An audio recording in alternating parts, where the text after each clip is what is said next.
దీనికి అల్లరి అయితే అనలేము. ఎందుకంటే కోపం కూడా కాదు. కోపం అంటే పిల్లలకి కొద్దిగా ఏమైనా కావాలన్నప్పుడు దొరకలేనప్పుడు వాళ్ళు కొద్దిగా జిద్దు చేస్తారు. అది కొంతవరకు సహజం. పిల్లలలో కావాల్సింది దొరకడం, కావాల్సింది అడగడం అనేది, దొరకకపోతే కొద్దిగా కోపంకి రావడం, ఏడవడం, కొద్దిగా జిద్దు చేయడం అనేది చేస్తారు.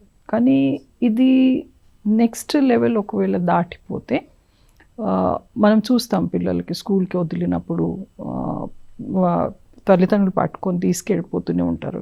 నాకు కావాల్సింది ఇది చాక్లెటే, లేకపోతే ఐస్ క్రీమే, లేకపోతే ఈ బ్యాగే, లేకపోతే బొమ్మలు ఇది కావాలని.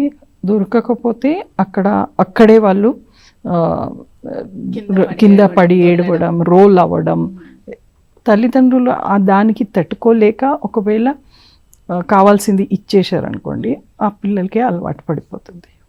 అలా అడిగితే మాకు దొరుకుతుంది అనేది వాళ్ళకు ఒక నమ్మకం కుదురుతుంది. దాట్ టైప్ ఆఫ్ హ్యాబిట్ అనేది వాళ్ళు కల్టివేట్ చేస్తారు.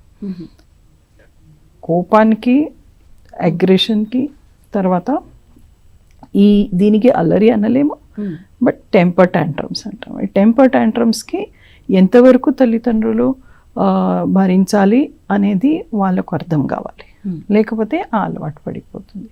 So there is a difference between anger, కోపం, తర్వాత ఈ దూకుడి, then that is aggression, and then there is tantrums. Tantrums అంటే జిద్దు చేయడం, మామూలుగా జిద్దు చేయడం. సో ఈ కొన్ని డిఫరెన్సెస్ ఉన్నాయి ఇవన్నిట్లో.